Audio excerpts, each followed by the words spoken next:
Students, मेरे साथ नेहा खानवानी है जो सितंबर 25 में all India first rank score किया है। और बच्चों का मेरे पास में काफ़ी क्वेरीज आ रही है कि साहब नेहा ने पढ़ाई कैसे की थी, इसके बारे में एक डिटेल्ड वीडियो बनाया जाए सब्जेक्ट वाइज। तो उसी पर्पज़ से नेहा आज मेरे साथ है और आप लोगों को बताएगी किस तरीके से आईसीआई के स्टडी मटेरियल में से पढ़ाई किया जाता है। अक्सर आप लोगों को डरा दिया जाता है कि स्टडी मटेरियल पढ़ना बहुत मुश्किल है, स्पेशली थ्योरेटिकल सब्जेक्ट में। लेकिन थ्योरी के सब्जेक्ट में भी स्टडी मटेरियल पढ़ना कोई ज़्यादा दिक्कत क्रिएट नहीं करता। पढ़ने का तरीका आप लोगों को पता होना चाहिए। कोई भी पेज की स्टार्टिंग कहाँ से करते हैं ये भी नेहा आप लोगों को बताएगी, कहाँ कैसे अंडरलाइन किया जाता है। और साथ ही जो सब्जेक्ट है उसमें कौन कौन से चैप्टर्स इजी हैं जिनमें पहली प्रायोरिटी देके पढ़ा जा सकता है और एग्जाम में किस तरीके से प्रेजेंटेशन किया जाता है, ये सब्जेक्ट वाइज डिस्कस करेंगे। सबसे पहले हम स्टार्ट करते हैं ऑडिट का। तो ये ऑडिट का स्टडी मटेरियल खुला हुआ है और इसमें ये पेज है, पहला चैप्टर ही है। तो नेहा आपको बताएगी कि इसको कैसे पढ़ के कैसे कैसे अंडरलाइन किया और बाद में लास्ट में क्वेश्चंस कैसे सोल्व किए। हाँ, तो जैसे अभी पैराग्राफ है तो इसमें मैं क्या करूँगी ना, जैसे अभी ये है ये इंडिपेंडेंट एग्जामिनेशन, तो अभी इंपॉर्टेंट वर्ड है तो मैं इसको मार्क कर लूँगी कि मुझे जितनी बार भी रिवीजन करना है ना मैं इसको पढ़ूंगी ही पढ़ूंगी। तो ऐसे में जितने भी ना इंपॉर्टेंट वर्ड्स है जो नए भी है और थोड़े मार्क्स वाले कि इनको लिखना पड़ेगा, मैं उनको हाईलाइट कर लेती थी। फिर जब मैं रिविजन करती थी तो मैं मेक श्योर करती थी कि मैं इन वर्ड्स को तो पढ़ूँ ही पढ़ूँ। अब जैसे उसके बाद ये वाला पोर्शन आ गया, अभी एग्जाम्पल है, इसको आपने एक बार रीड लगा लिया, वापस रीड लगाने की जरूरत नहीं है क्योंकि एक बार एग्जाम्पल है, सेट हो गया। सिमिलरली ये भी एक एग्जाम्पल है कि आपने पढ़ा, ये सेट हो गया, तो अब इनको वापस पढ़ने की जरूरत नहीं, तो आप इनको एलिमिनेट कर सकते हो एक बार समझने के बाद। तो इससे आप शॉर्ट कटिंग भी कर सकते हो इनकी। अब जैसे ये चीज पढ़ते ही माइंड में याद आ जाएगा कि अगले एग्जाम्पल्स में क्या लिखा हुआ है। हाँ। आगे मतलब क्या लिखा हुआ। अब जैसे ये अगला पॉइंट आ गया, ये सेम है अलग है? नहीं, अब जैसे ये भी पैराग्राफ है, इन पे जैसे पूरा पूरा मे भी क्वेश्चन ना बन सके पर एमसीक्यू बन सकता है, तो मैं जनरली इनको रीड कर लेती थी 1 से 2 बार। उसके बाद बहुत इजी है ना, पैराग्राफ टाइप है तो आपके बैठ जाता है दिमाग में, तो उसको बार बार आपको रीड करने की जरूरत नहीं है हर बार। समरी तो लिख सकते हैं हाँ। इसकी। और आगे हम देखेंगे जैसे ये आ गया, ये क्या है? अब जैसे मैं, हाँ, इसमें इसका क्वेश्चन भी बनता है बहुत इंपॉर्टेंट। जैसे अब ये वाला है, अब जैसे बहुत बच्चे इसको सिर्फ पढ़ के छोड़ देते हैं। मैं क्या करती थी, जब भी मैं कोई पॉइंट स्टार्ट कर रही हूँ तो मैं उनकी ये वाली लाइन जरूर हाईलाइट करती थी। जैसे इसका क्वेश्चन बन सकता है कि है ना, कैसे एक ऑडिटर देखता है कि जो फाइनेंशियल स्टेटमेंट है वो किसी को मिसलीड नहीं करेंगी। अब हम क्या करते हैं, जनरली हम इसको पॉइंट को पढ़ लेंगे, पता ही नहीं है कि हमें ये पॉइंट लिखना किस क्वेश्चन में है। तो मैं इसलिए वो करती थी, तो मैं हमेशा इनको हाईलाइट करती थी कि मुझे, मैं ऐसे मार्क कर लेती थी कि ये आएगा ना तो मतलब ये इसका क्वेश्चन है और ये इनके आंसर्स है। तो ये चीज़ मुझे बहुत हेल्प करती थी कि मुझे पता होता था कि अगर ये टॉपिक आ रहा है तो उसका क्वेश्चन क्या बन के आ सकता है, ये वुड नॉट मिसलीड, ये इसका पॉइंट है क्वेश्चन का। तो मैं ऐसे इसको बना पढ़ती थी ताकि मुझे क्वेश्चन भी पता चले और पॉइंट्स भी साथ साथ में पढ़ती जाऊँ मैं।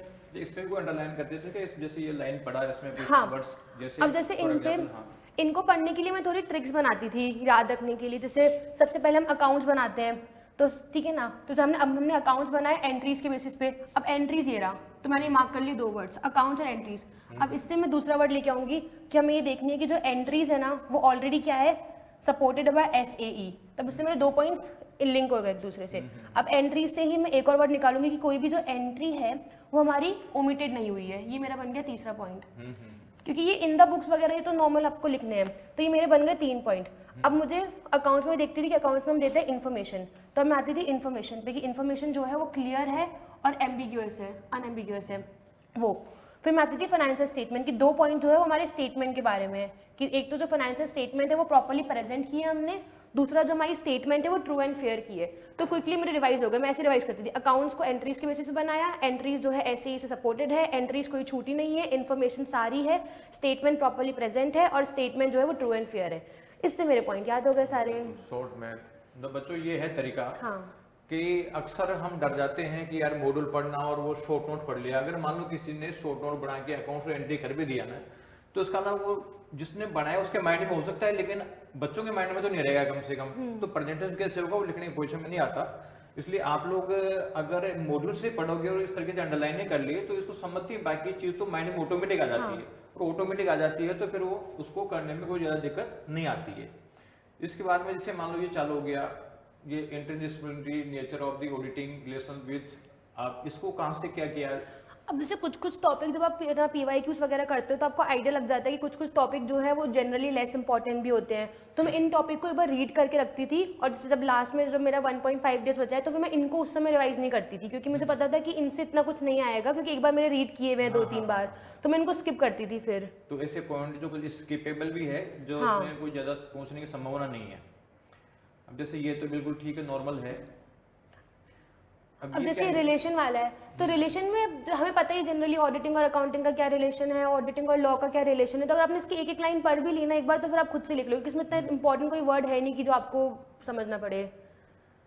ये वही चीज चल हाँ। रही है, मतलब ऑडिटर बिहेवियरल साइंस और किसी साइंस से। अब ये अब ऑब्जेक्टिव ये जैसे, हाँ हाँ, अब जैसे ऑब्जेक्टिव वाला ये जो टॉपिक है ये इंपॉर्टेंट है, तो मैं हमेशा जब भी आंसर स्टार्ट करती थी तो हमेशा जो है मैं ये कोड करती थी, जो इसके जो ये पॉइंट्स हैं, ये ऐसे नंबर है, ये मैं कोड करती थी, प्लस इसका जो ये पूरा नेम है ऐसे का वो मैं कोड करती थी, क्योंकि अब इसको आपको अलग से एफर्ट नहीं डालना है। आप हमेशा जब पढ़ो ना तो याद रखना इससे पढ़ना स्टार्ट करो, डायरेक्टली इस पे मत आओ पढ़ने पे। जितनी बारी पढ़ोगे ना उतनी बारी नंबर भी याद हो जाएंगे और इसका ये भी याद हो जाएगा, तो इससे अलग से एफर्ट नहीं लगाना। अब जैसे इसमें इन पे क्वेश्चन भी आता है, तो इसमें कुछ कुछ मार्क्स से पॉइंट्स, रीजनेबल अश्योरेंस वाला, तो ये वाला पॉइंट जो है वो सबसे इंपॉर्टेंट होता है कि हमें रीजनेबल अश्योरेंस लिखती है, तो मैं ऐसे पॉइंट हाईलाइट कर लेती थी कि मुझे रिवीजन में इन पॉइंट्स को पढ़ना ही पढ़ना है, ताकि मुझे ये वाले पॉइंट्स याद हो जाए। फिर थोड़े बहुत जैसे है होल हो गया, वेदर द फाइनेंशियल स्टेटमेंट, ये तो हम खुद भी थोड़ा बहुत बना लेते हैं, तो ऐसे मैं तो मतलब मार्क कुल करती मिला के ये बच्चों मार्किंग सीख लो कैसे, किस तरीके से पढ़ने का तरीका है। बाकी क्या है कि पूरा मॉडल तो का नहीं हो सकता, लेकिन इनसे समझने में आ जाएगा। और अब देखो लास्ट में इसके कुछ क्वेश्चन भी होंगे, जैसे प्रॉब्लम बेस्ड क्वेश्चन शायद इस चैप्टर में दे रखे हैं, लास्ट में इसमें दे रखे हैं प्रॉब्लम बेस्ड क्वेश्चंस। हाँ लास्ट में है ना ये चीज। न्यू- यहाँ जैसे ये थ्योरेटिकल क्वेश्चन दे दिए और ये आंसर है। अब कुछ प्रॉब्लम बेस्ड क्वेश्चन को लिखने का तरीका क्या है, जैसे ये तो एमसीक्यू हुए, नीचे है, इसमें और नीचे है ये भी इससे नीचे है, ये थ्योरेटिकली डायरेक्ट क्वेश्चंस है। अब जैसे मान लो ये जैसे पूछ लिया, a chartered accountant specially asked to check accounts whether fraud exist, state with reason whether it is an example of reasonable assurance engagement. इसका कैसे करोगे? अब जैसे इसका है, अब इसका मैं सबसे पहले तो ये देखूंगी कि रेलेवेंट किसी ऐसे का है क्या, मतलब मैं किसी ऐसे को इसमें कोट कर सकती हूँ। जैसे कभी कभी तो होता है कि हम ऐसे कोट नहीं कर पाते बिकॉज जनरल क्वेश्चन होता है, तो मैं वो आइडेंटिफाई करूंगी कि इसमें मैं कोई ऐसे कोट कर सकती हूँ या नहीं कर सकती। अगर मैं ऐसे कोट नहीं कर सकती हूँ तो मैं उसको स्किप करूंगी। फिर जैसे इसमें यहाँ पे क्वेश्चन में पूछा था कि whether the fraud really exist और नॉट, तो मैं सोचूंगी कि मेरा जो फ्रॉड है पूरी बुक में फ्रॉड से रिलेटेड टॉपिक कहाँ आया था, तो जनरली फ्रॉड से आया था कि जो फ्रॉड है वो हमारी रीजनेबल अश्योरेंस की उसमें डेफिनेशन में नहीं आती कि ऑडिट जो है फ्रॉड से अलग होता है, तो मैं इसमें वो वाली चीज़ यहाँ पे नोट करूँगी कि जो रीजनेबल अश्योरेंस होती है, पहले मैं उसको समझाऊंगी कि वो क्या होती है, कि रीजनेबल अश्योरेंस क्या होती है, मैं बताऊंगी कि जो फ्रॉड है वो रीजनेबल अश्योरेंस से कैसे डिफरेंट है, और उसके बाद मैं फिर इसका कंक्लूजन दूंगी कि मैंने ऐसे आंसर में एक्चुअली में इसमें क्यों है या क्या नहीं है वैसे।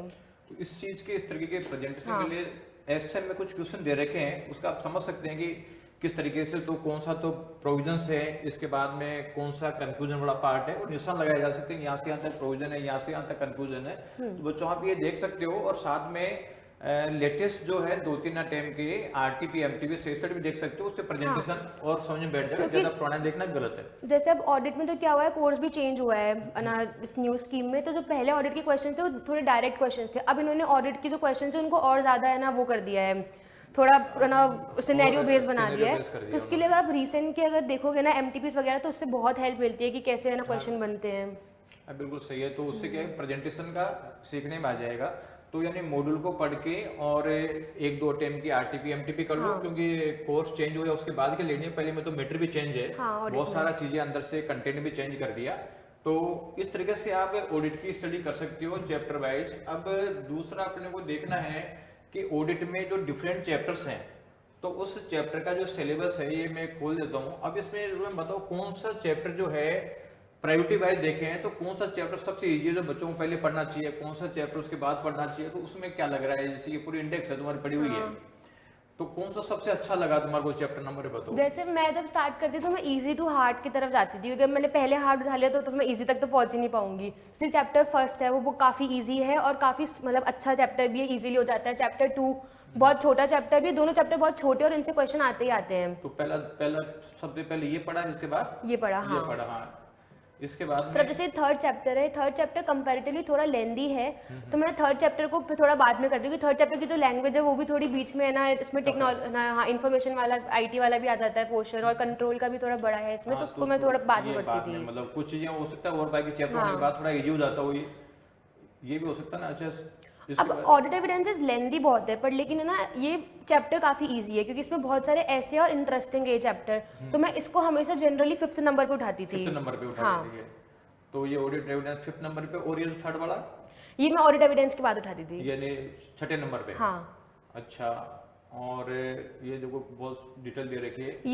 ये तो मतलब आई थिंक सबको ये 5th चैप्टर, तो 5th और 9th चैप्टर आई थिंक सबको हाँ, बहुत परेशान सबको करते problem हैं, तो उसको करता मैं है। लास्ट सेकंड सबसे उठाती last थी, उठाती है, मतलब सबसे second लास्ट last सेकंड में। में। हाँ। ये 5वां चैप्टर है, ये थोड़ा सा प्रॉब्लम ही करता है। अब ये चैप्टर इजी है बहुत, और मतलब बहुत छोटे, आई थिंक 10 से 11 पेजेस के बीच का है ये चैप्टर, मुझे अगर प्रिसाइज याद नहीं है तो इसको मैं उठाती थी ना 4थे नंबर पे।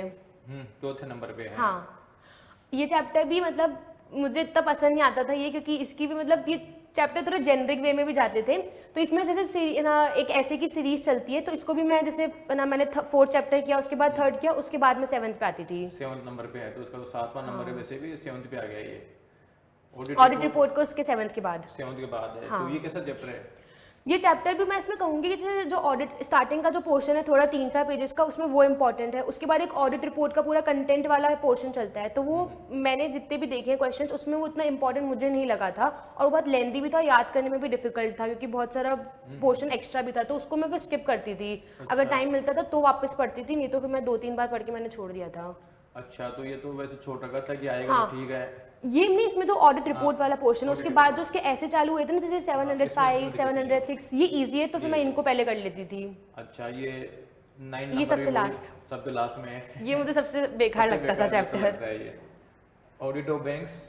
हाँ, ऑडिट ऑफ बैंक्स मतलब है ना, इसमें थोड़ा बहुत पोर्शन अगर लगे तो थोड़ा हार्ड है, उसके अलावा तो ये थ्योरेटिकल चैलेंज है ना, बिल्कुल चैप्टर की तरह। इसको तो मतलब मैं थोड़ा समझती भी थी, थोड़ा रटना भी पड़ता था, क्योंकि इसकी लैंग्वेज भी थोड़ी बहुत बीच बीच में हार्ड हो जाती थी, तो मैं इनको फिर ना वो चैप्टर्स करने के बाद उठा लेती थी, क्योंकि ऑडिट में साथ में उठा लेती थी फीचर्स वाले। अच्छा, और ये मैं उठाती थी 3rd नंबर पे। 3rd नंबर पे है। ये कैसा है क्योंकि चैप्टर? अच्छा है। हाँ, ये चैप्टर है 30-35 पेजेस का, जितना मुझे याद है, पर लेकिन इस चैप्टर में से काफ़ी ना मार्क्स का आता है। ये चैप्टर मतलब वो है कि कैसे प्रोफेशनल बिहेवियर होना चाहिए, टर्म्स वगैरह, तो चैप्टर इंटरेस्टिंग भी बहुत है और ईजी भी बहुत है, तो मतलब ये स्कोरिंग है चैप्टर बहुत अच्छा।